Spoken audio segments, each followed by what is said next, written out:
हाँ तो दोस्तों इस वीडियो के अंदर हम मनदीप ऑटो इंडस्ट्रीज के आईपीओ के बारे में बात करेंगे और जानेंगे कि इस आईपीओ के अंदर आपको कितना लिस्टिंग गेन मिल सकता है और आपको इस आईपीओ के अंदर अप्लाई करना चाहिए या नहीं। चलिए शुरू करते हैं।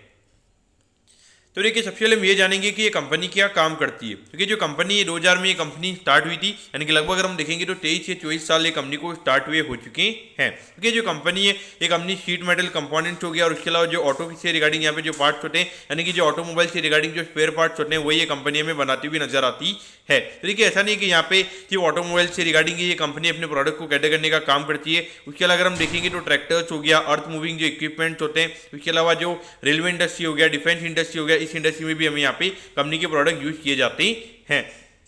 उसके अलावा अगर हम यहाँ पे कंपनी के कुछ कस्टमर बेस की अगर हम यहाँ पे बात करेंगे तो ट्यूब इन्वेस्टमेंट हमें यहाँ पे कंपनी का कस्टमर यहाँ पे नजर आता है। उसके अलावा मानवी ऑटोमोबाइल्स हो गया जो हरियाणा की एक कंपनी है। उसके अलावा जेन इंडस्ट्रियल प्रोडक्ट्स ये भी हमें हरियाणा की कंपनी नजर आती है। तो मेनली अगर हम कंपनी के अगर हम कस्टमर्स की अगर हम बात करेंगे तो हरियाणा और न्यू दिल्ली साइड के हमें यहाँ पे मेन कंपनी के कस्टमर्स नजर आती हैं। अगर हम अभी करंटली कंपनी के टोटल एम्प्लॉइज की अगर हम बात करेंगे अराउंड 54 एम्प्लॉइज ये कंपनी के नाम में भी काम करते हुए नजर आते हैं और उसके अलावा 15 कॉन्ट्रैक्ट लेबरर्स भी हमें यहाँ पे ये कंपनी में काम करते हुए नजर आते हैं। अब अगर हम यहाँ पे ऑब्जेक्टिव के बारे में अगर हम बात करेंगे, यानी कि जो आईपीओ से कंपनी को पैसा मिलने वाला है उसे कंपनी कैसे यूटिलाइज करने वाली है, तो देखिए यहाँ पे कंपनी को थोड़ा अपनी जो उनकी जो मैन्युफैक्चरिंग यूनिट है वहाँ पे कंपनी को थोड़ा एक्सपांशन करना है। तो उससे रिगार्डिंग यहाँ पे कंपनी का आईपीओ में आता हुआ नजर आ रहा है। और उसके अलावा कंपनी ने कुछ लोन्स वगैरह यहाँ पे कंपनी ने लिए हुए हैं तो उसे यहाँ पे कंपनी को रीपे करना है। तो उससे रिगार्डिंग यहाँ पे कंपनी का आईपीओ में आता हुआ नजर आ रहा है। और बाकी अगर हम बात करेंगे तो वर्किंग कैपिटल यानी कि जो डेली टू डेली कैश की रिक्वायरमेंट होती है उसके रिगार्डिंग यहाँ पे कंपनी का आईपीओ में आता हुआ नजर आ रहा है। अब अगर हम यहाँ पे कंपनी के फिनेंशियल्स के बारे में अगर हम बात करेंगे तो 2021 में लगभग 15 करोड़ के लगभग का रेवेन्यू का नंबर में यहाँ पे कंपनी का नजर आता है और उसके अगेंस्ट में लगभग 49 लाख के लगभग यहाँ पे कंपनी ने प्रॉफिट किया था। यानी कि कहीं ना कहीं अगर हम देखेंगे हार्डली 3-3.5% के लगभग का नेट प्रॉफिट का मार्जिन हमें यहाँ पे कंपनी का नजर आता है। अगर हम 2022 में अगर हम बात करेंगे तो 21 करोड़ के रेवेन्यू पे अराउंड 64 लाख के लगभग यहाँ पे कंपनी ने प्रॉफिट किया था। तो यहाँ पर भी अगर हम देखेंगे अराउंड 3% के लगभग का कंपनी का मार्जिन है।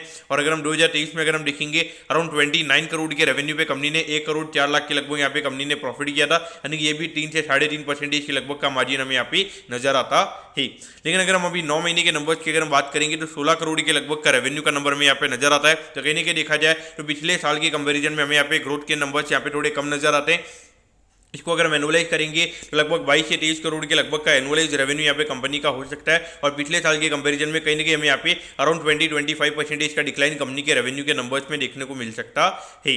अगर हम प्रॉफिटेबिलिटी की बात करेंगे तो 2 करोड़ 14 लाख के लगभग का यहाँ पे कंपनी ने नंबर दिखाया और ये मुझे डेफिनेटली बिल्कुल भी समझ में नहीं आया, क्योंकि देखिए पिछले साल के कंपेरिजन में अगर हम देखेंगे तो अभी भी यहाँ पे रेवेन्यू का नंबर कम है। और अगर हम पिछले 3 साल की अगर हम कंपनी के एवरेज मार्जिन की अगर हम बात करेंगे तो 3-3.5% के लगभग का एवरेज मार्जिन हमें यहाँ पे कंपनी का नजर आता है। तो भी एकदम से यहाँ पे कंपनी का 12-13% के लगभग यहाँ पे कंपनी के मार्जिन कैसे होंगे ये डेफिनेटली मुझे यहाँ पे ये जो कंपनी के नंबर्स है मुझे यहाँ पे नेगेटिव नजर आते हैं। लेकिन मैं ये नंबर्स पे भरोसा नहीं करूंगा। अब अगर हम यहाँ पे आईपीओ की डिटेल्स के बारे में अगर हम बात करेंगे तो 13 तारीख को ये आईपीओ में स्टार्ट होता हुआ नजर आएगा और 15 तारीख को ये आईपीओ में क्लोज होता हुआ नजर आएगा। 67 रुपीज पर शेयर पे ये कंपनी में शेयर देती हुई नजर आ रही है। 2000 शेयर्स का हमें यहाँ पे लॉट नजर आता है, यानी कि एक लॉट को अप्लाई करने के लिए 1,34,000 रुपीज आपको यहाँ पे लगने वाली हैं। अगर हम इश्यू साइज की अगर हम बात करेंगे तो 25 करोड़ 25 लाख के लगभग का आईपीओ का इश्यू साइज हमें यहाँ पे नजर आता है। लगभग 50% का यहाँ पे रिटेल कोटा यानी कि लगभग 12.5 करोड़ के लगभग का रिटेल कोटा में यहाँ पे कंपनी का नजर आता है। और ये जो कंपनी है कंपनी हमें एनएससी के एचएम प्लेटफॉर्म पे ये कंपनी हमें लिस्ट होती हुई नजर आएगी। अब अगर हम टाइम टेबल के बारे में अगर हम बात करेंगे तो देखिए 17 तारीख को आपको पता चल जाएगा कि आपको अलॉटमेंट मिला है, यानी कि अलॉटमेंट नहीं मिलता है तो 17 तारीख को आपके डीमेट अकाउंट में शेयर आ जाएंगे। 16 तारीख को आपको पता चल जाएगा कि आपको अलॉटमेंट मिला है, यानी कि अलॉटमेंट नहीं मिलता है तो 17 तारीख को रिफंड मिल जाएगा और 17 तारीख को आपके डीमेट अकाउंट में शेयर आ जाएंगे अगर आपको अलॉटमेंट मिलता है। और 21 तारीख को ये कंपनी में लिस्ट होती हुई नजर आएगी। अब एट द एंड अगर हम यहाँ पे वैल्यूएशन के पैरामीटर्स की अगर हम बात करेंगे तो देखिए अराउंड 70 करोड़ के मार्केट कैप पे ये कंपनी का आईपीओ में आता हुआ नजर आ रहा है। और ये जैसे कि मैंने आपको बोला कि जो अभी कंपनी ने नंबर दिखाए उसमें भरोसा नहीं करूंगा। मेरे को यहाँ पे ऐसा लगता है कि लगभग कंपनी के अगर हम 2 नंबर्स की अगर हम बात करेंगे तो लगभग 1 करोड़ 30 लाख के लगभग कंपनी के यहाँ पे 2 नंबर्स हो सकते हैं। उसके हिसाब से अगर हम बात करेंगे तो लगभग यहाँ पे 50 से 55 के पी रेशियो पे ये कंपनी का आईपीओ में आता हुआ नजर आ रहा है। और जिस तरीके से अगर हम कंपनी के नंबर्स की अगर हम बात करेंगे तो इतनी ज़्यादा हमें ग्रोथ देखने को नहीं मिल रही है। उसके हिसाब से कहीं ना कहीं हम वैल्यूएशन वाइज अगर हम बात करेंगे तो कंपनी का पी रेशियो यहाँ पे काफ़ी ज़्यादा एक्सपेंसिव हमें यहाँ पे नजर आता है। और उसके अगर हम यहाँ पे बात करेंगे तो यहाँ पे अभी करंटली जो अगला हफ्ता है उसके अंदर ऑलरेडी अराउंड 4 से 5 एसएमई आईपीओ में ओपन होते हुए नजर आएंगे। और कुछ एसएमई आईपीओ की अगर हम बात करेंगे 90 से 100 करोड़ के भी एक इश्यू तो डेफिनेटली देखा जाए जब इतने ज़्यादा एसएमई आईपीओ आएंगे वहाँ पे डेफिनेटली जो 90% ऑफ द जो पब्लिक मनी है वो उनके नाम में यहाँ पे जाता हुआ नजर आएगा। और करंटली अगर हम देखेंगे तो भले ही यहाँ पे ग्रे मार्केट थोड़ा 10-12 रुपये के लगभग चल रहा है, लेकिन मुझे लगता है कि ये जो ग्रे मार्केट है सस्टेन नहीं करेगा, क्योंकि कहीं ना कहीं यहाँ पे 70 करोड़ के वैल्यूएशन पे मुझे लगता नहीं कि यहाँ पे ये कंपनी में इतनी ज़्यादा हमें डिमांड देखने को मिलेगी। और यहाँ पर अगर हम देखेंगे तो कोई क्यूआईबी और एंकर कोटा भी नहीं है, तो सारे जो शेयर्स हमें यहाँ पे रिटेल और यहाँ पे एचएनआई के पास हमें जाते हुए नजर आएंगे। उस पॉइंट से देखा जाए तो मेरे ख्याल से अवॉइड करना यहाँ पे सही रहेगा।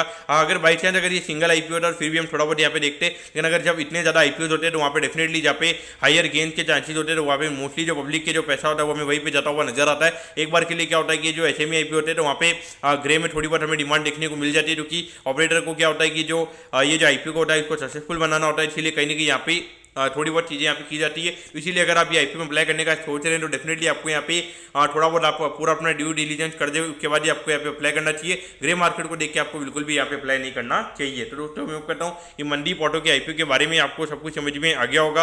अगर आपकी कोई भी क्वेरीज है आप कमेंट कीजिए, मैं जरूर आपके कमेंट पर रिप्लाई करूँगा। ओके दोस्तों, thank you, have a nice day.